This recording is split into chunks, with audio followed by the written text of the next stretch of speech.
Assalamualaikum warahmatullahi wabarakatuh.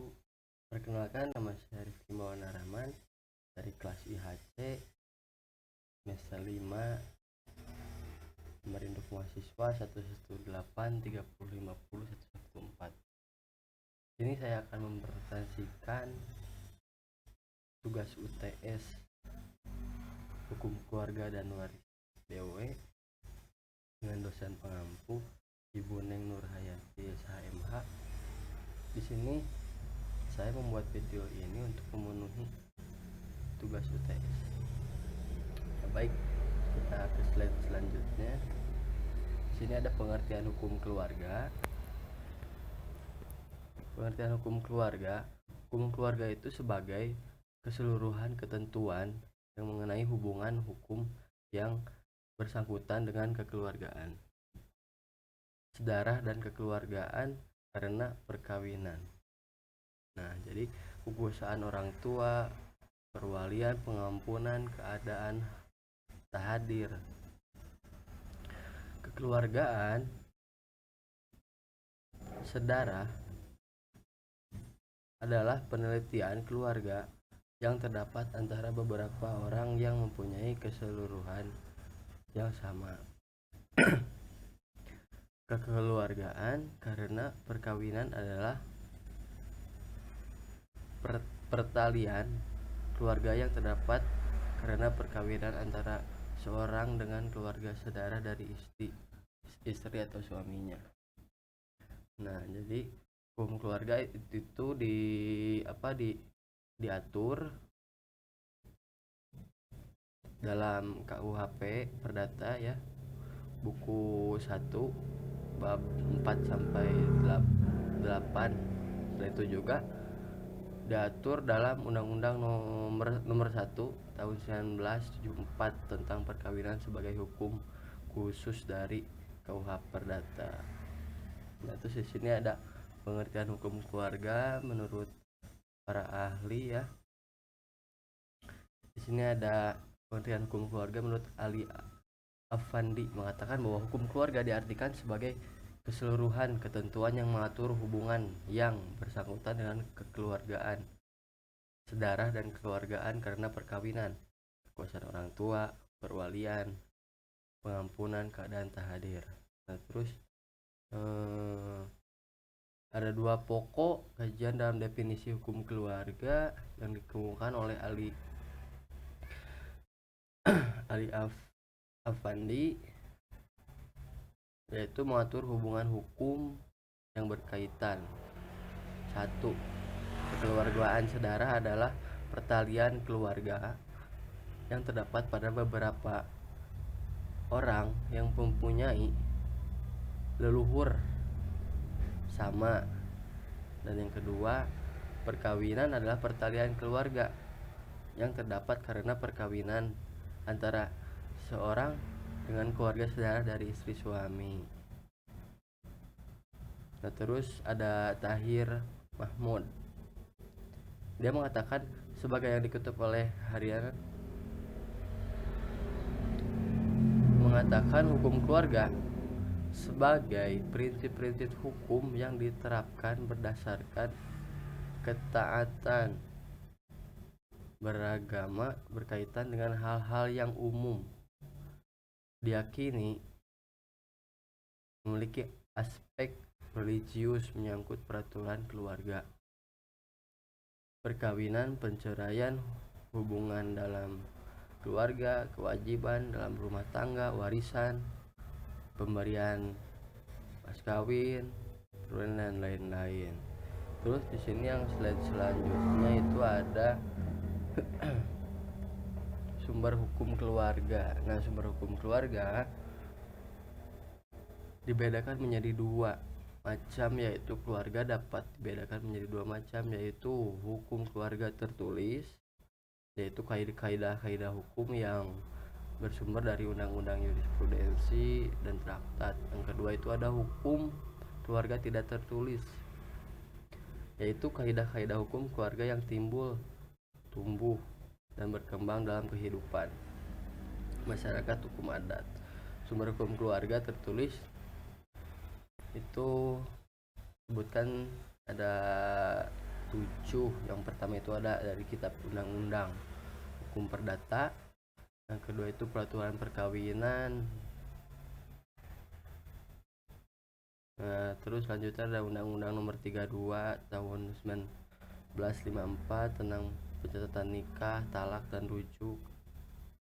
Terus ada undang-undang nomor 1 tahun 1974 tentang perkawinan. Yang selanjutnya ada PP nomor 10 tahun 1983.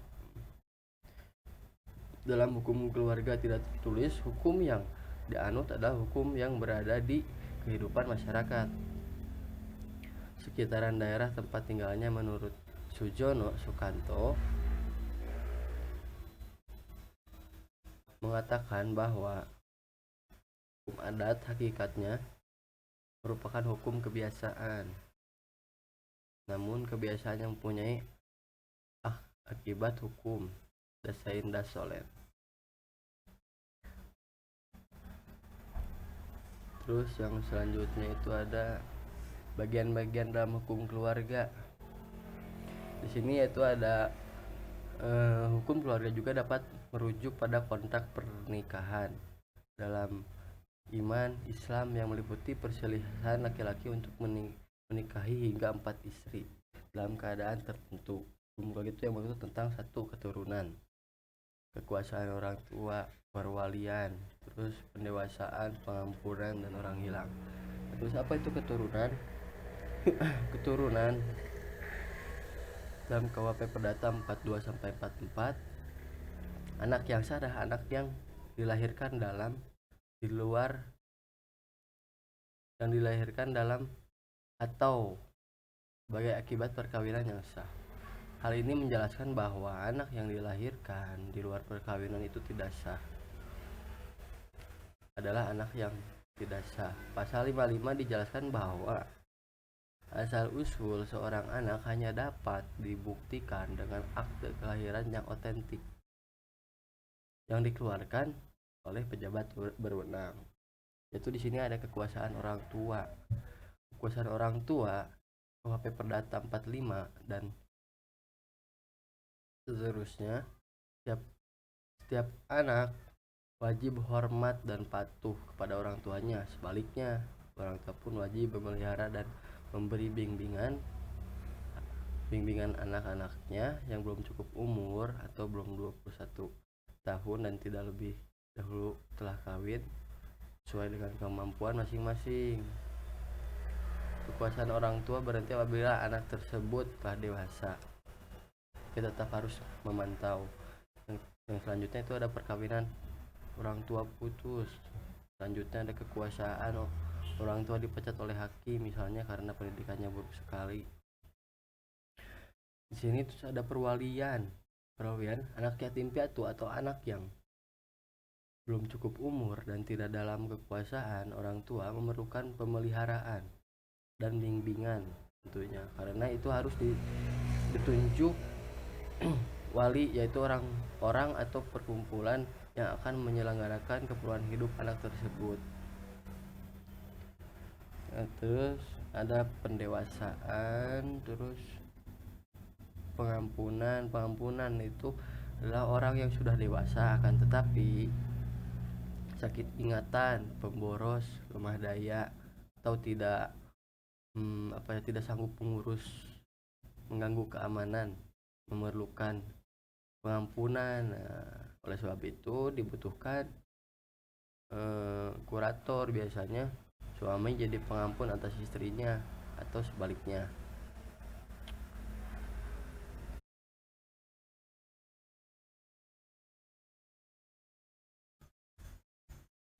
Nah, di sini itu ada perbandingan teori, menguraikan perbandingan teori antara aturan hukum tertulis seperti yang tulis dalam KUHP Perdata dan aturan hukum keluarga yang tidak tertulis seperti hukum adat yang pada masyarakat. Di sini bisa kita lihat hukum keluarga tertulis KUHP Perdata Undang-Undang nomor 1 tahun 1974 dalam pasal 42 sampai 43 bahwa anak yang sah adalah anak yang dilahirkan dalam atau akibat perkawinan yang sah.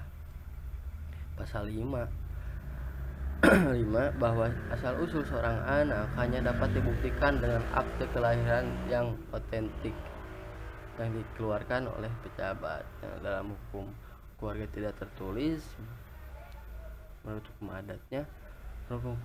hukum adat, anak kandung yang sah adalah anak yang dilahirkan dari perkawinan ayah dan ibu yang sah, walaupun mungkin terjadi perkawinan itu setelah ibunya hamil terlebih dahulu. Berarti si anak itu bisa dikatakan sah. Nah, terus di sini ada Undang-Undang Nomor 1 Tahun 1974.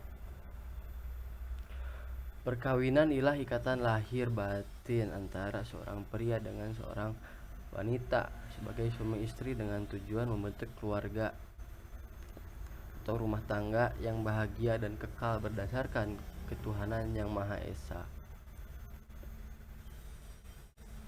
Nah, itu bunyi dari ketentuan pasal 1 Undang-Undang 1 Tahun 1974 tentang perkawinan. Undang-Undang tahun 1974 tentang perkawinan memiliki pertimbangan bahwa sesuai dengan falsafah Pancasila serta cita-cita untuk pembinaan hukum nasional, perlu adanya undang-undang tentang perkawinan yang berlaku bagi semua warga.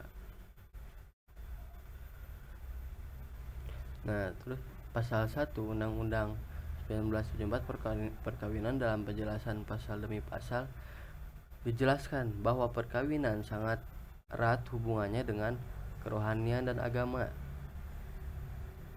Penjelasan pasal 1 Undang-Undang 1974 menyebutkan bahwa sebagai negara yang berdasarkan Pancasila, di mana sila yang pertama ialah ketuhanan yang Maha Esa, maka perkawinan mempunyai hubungan yang erat sekali dengan agama atau kerohanian. Nah, sehingga perkawinan bukan saja mempunyai unsur lahir atau jasmani, tetapi unsur batin dan rohani juga mempunyai peranan yang penting membentuk keluarga yang bahagia, rapat hubungan dengan keturunan. Terus yang pula merupakan tujuan perkawinan, pemeliharaan dan pendidikan menjadi hak dan kewajiban orang tua. Undang-Undang Nomor 1 Tahun 1974 tentang perkawinan memiliki prinsip-prinsip atau asas-asas perkawinan yang telah disesuaikan dengan perkembangan dan tuntutan zaman. Asas-asas prinsip dalam Undang-Undang Nomor 1 Tahun 1974 tentang perkawinan adalah, yang pertama itu, tujuan perkawinan adalah membentuk keluarga yang berdasarkan bahagia dan kekal. Untuk itu, suami istri perlu saling membantu dan melengkapi. Masing-masing dapat mengembangkan kepribadiannya, membantu dan mencapai kesejahteraan spiritual dan material. Nah, terus ada yang kedua itu ada dalam undang-undang dinyatakan bahwa suatu perkawinan adalah sah bila mana dilakukan menurut hukum masing-masing agamanya ya dan kepercayaannya. Dan di samping itu tiap-tiap perkawinan harus dicatat menurut peraturan perundang-undangan yang berlaku. Pencatatan tiap-tiap perkawinan adalah sama halnya dengan pencatatan peristiwa penting dalam kehidupan seseorang, misalnya kelahiran, kematian, yang dinyatakan dalam surat keterangan, suatu akte resmi yang juga dimuat dalam daftar pencatatan.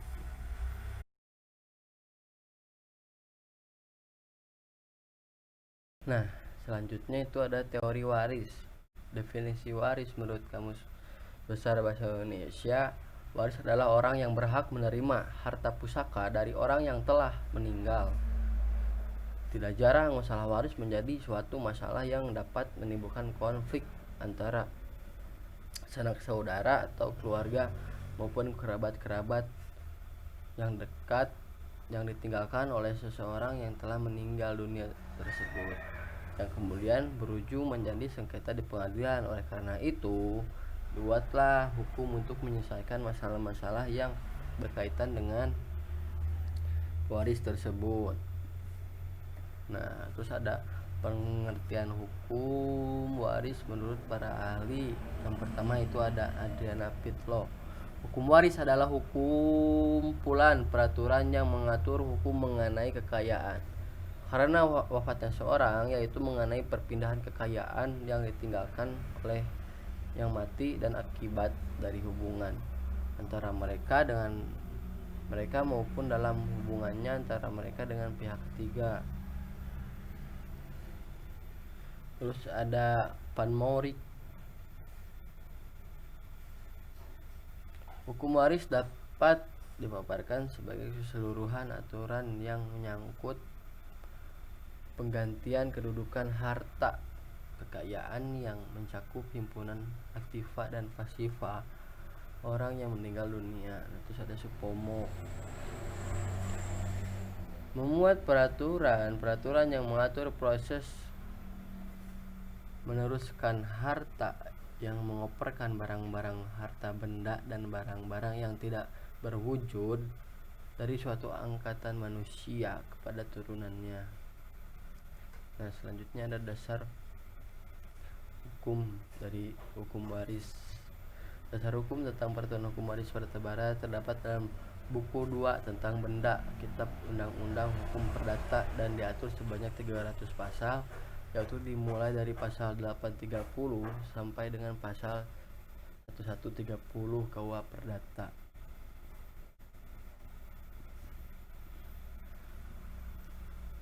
Dan terus yang selanjutnya itu ada unsur-unsur pewaris. Yang pertama, pewaris. Orang yang meninggal dunia dinamakan pewaris. Pewaris bukan orang yang pada saat meninggal dunia meninggalkan harta dan kekayaan orang-orang terdekat yang masih hidup. Terus ada ahli waris. Ahli waris adalah orang yang berhak menerima peninggalan. Ahli waris merupakan orang yang menggantikan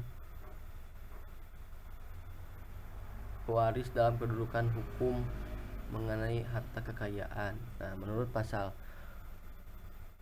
832 KUH Perdata, ahli waris yang berhak adalah orang-orang yang mempunyai hubungan darah baik dan sah menurut undang-undang maupun yang diatur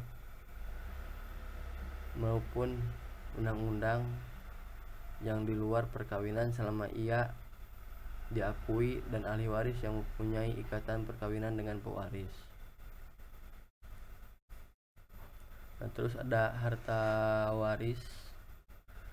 Kekayaan yang berupa keturunan aktiva dan pasiva ditinggalkan pewaris dan berpindah kepada ahli waris dan bahkan harta warisan. Nah, pewaris ditentukan dari adanya tidaknya harta kekayaan yang ditinggalkan oleh pewaris ya. Harta warisan dapat berupa harta yang berwujud dan harta yang tidak berwujud. Harta yang berwujud seperti harta benda dan bergerak maupun tak bergerak. Barang tidak bergerak misalnya itu tanah, sawah, rumah dan sebagainya. Sedangkan barang bergerak merupakan mobil, motor dan sebagainya. Harta yang tidak berwujud yang diwariskan diantaranya seperti hak dan kewajiban pewaris. Menurut pasal 1126 sampai 1130 KUH Perdata, dalam hal apabila seorang meninggal dunia meninggalkan harta warisan dan tidak ada seorang pun yang menurut sebagai ahli waris atau semua ahli waris yang ada menolak harta warisan, maka harta warisan tersebut dianggap sebagai harta warisan tidak terurus. Apabila terjadi warisan tidak terurus, maka Balai Harta meninggalkan BHP demi hukum bertugas untuk mengurus harta tersebut. Nah, terus ada asas hukum waris perdata. Yang pertama itu ada asas individual, asas ada pewarisan, ada kematian, asas bahwa ahli waris harus hidup atau sudah ada pada saat waris meninggal, dan seterusnya. Nah, asas individual itu artinya bahwa seseorang berhak mewaris harta warisan secara sendiri-sendiri untuk dimiliki secara perorangan.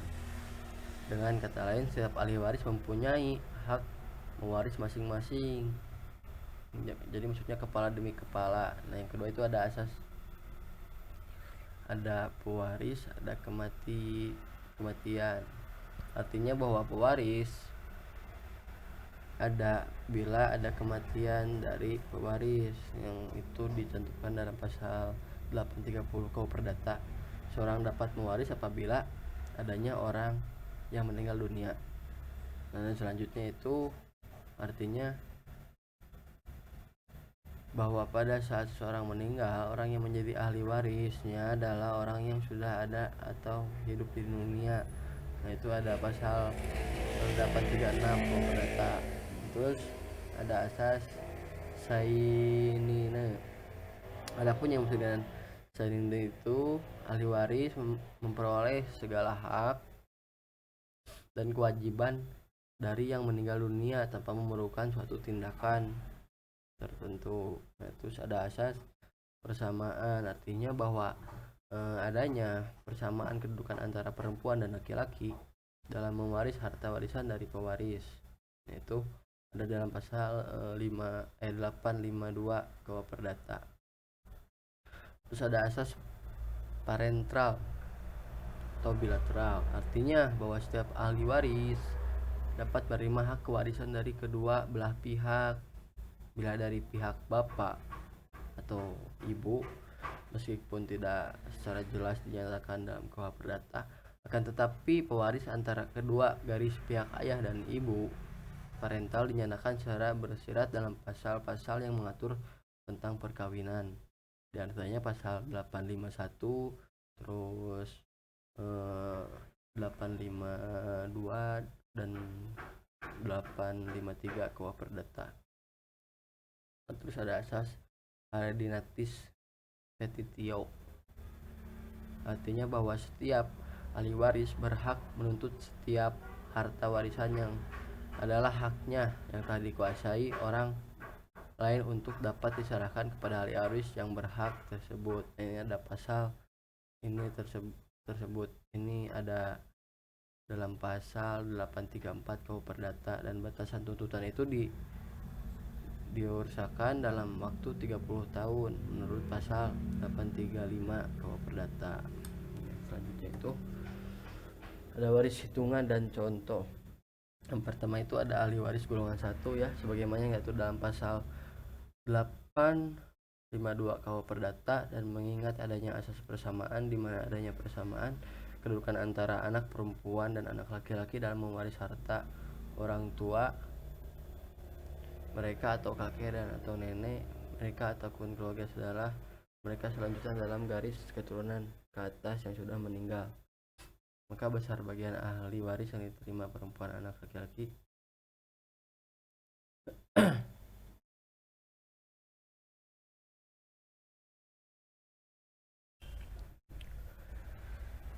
Nah, selanjutnya itu ada contoh. A. Meninggal dunia meninggalkan seorang istri. B. Seorang anak perempuan. C. Dan seorang anak laki-laki. D.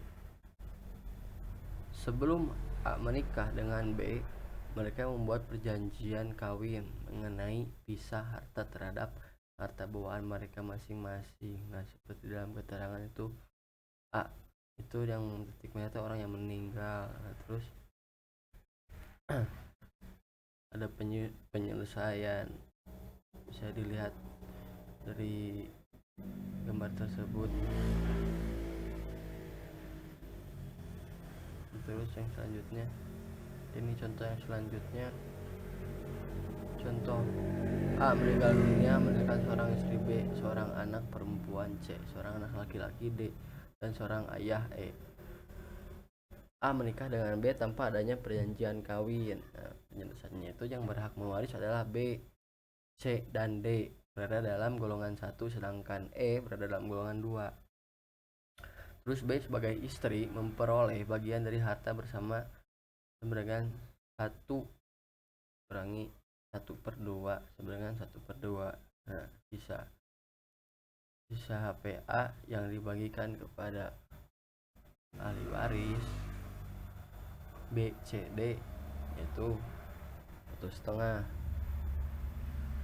Bagian B, bagian C, bagian D masing-masing mendapatkan 1/2/3 BCD. Nah, 1/2 kali 1/2 kali 1/3 sama dengan 1/6. Jadi pembagiannya hukum pewarisnya adalah B 1/2 tambah 1/6 sama dengan 3/6 tambah 1/6 jadi 4/6. Nah, yang C nya 1/6 dan D 1/6. Jadi totalnya A sama dengan B tambah C tambah D 4/6, 1/6 tambah 1/6 terus sama dengan 6/6 sama dengan 1. Dan selanjutnya itu ada contoh juga. Nah, ini ada ahli waris golongan 2. Apabila seorang meninggal dunia tanpa meninggalkan seorang anak dan atau suami atau istri, maka yang boleh menjadi ahli waris adalah ayah atau ibu atau ayah dan ibu serta saudara beserta keturunannya, atau disebut dengan ahli waris garis ke samping sebagai yang diatur dalam pasal 854 sampai 857 KUH Perdata.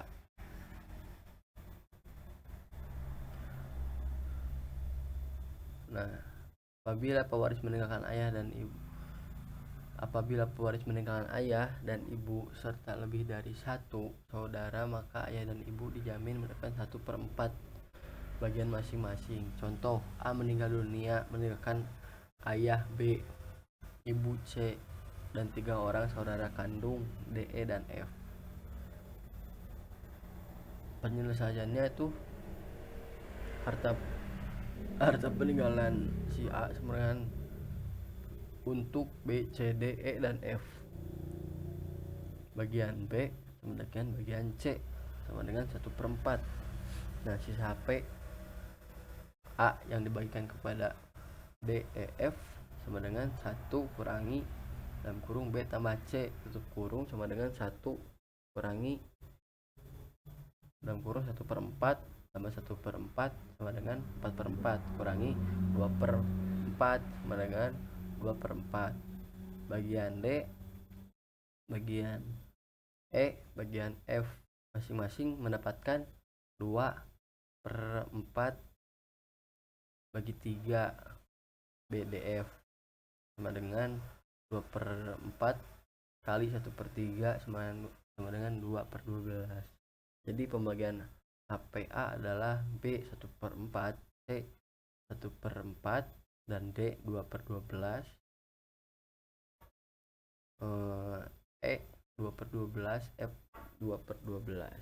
Jadi totalnya itu A sama dengan B, C, D, E, dan F yaitu 3/12 tambah 3/12 tambah 2/12 tambah 2/12 tambah 2/12 sama dengan 12/12, jadi sama dengan 1.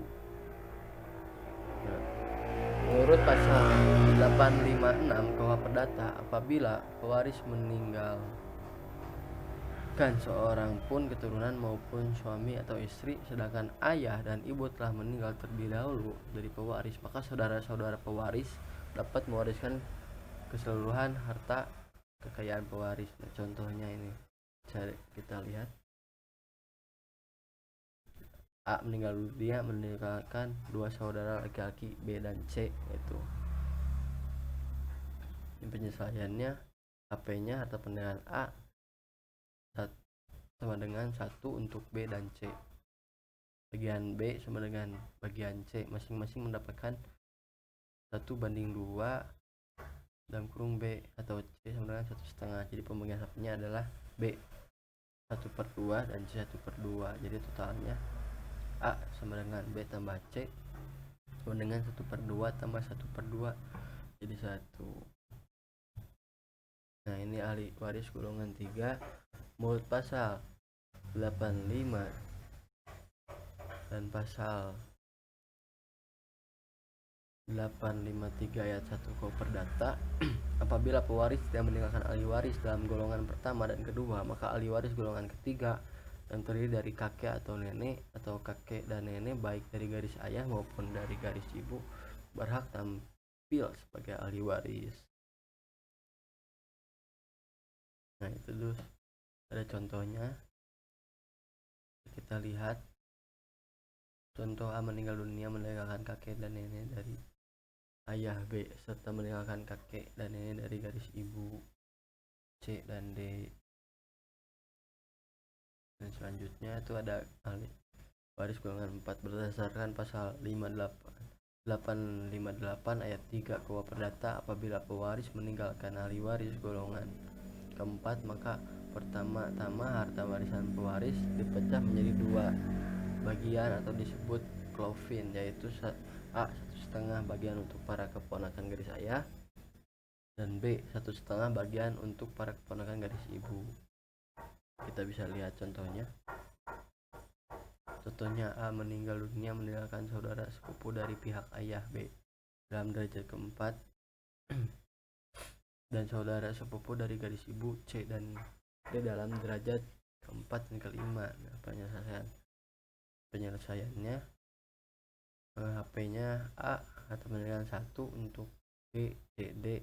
Nah, coping bagian B dari garis ayah 1/2, bagian C dari garis ibu 1/2. Jadi pembagian HP-nya A adalah B 1/2 dan C 1/2. Jadi totalnya A sama dengan B tambah C 1/2 tambah 1/2 sama dengan 1. Nah, ini ada contoh lagi penyelesaiannya. Dan terima kasih.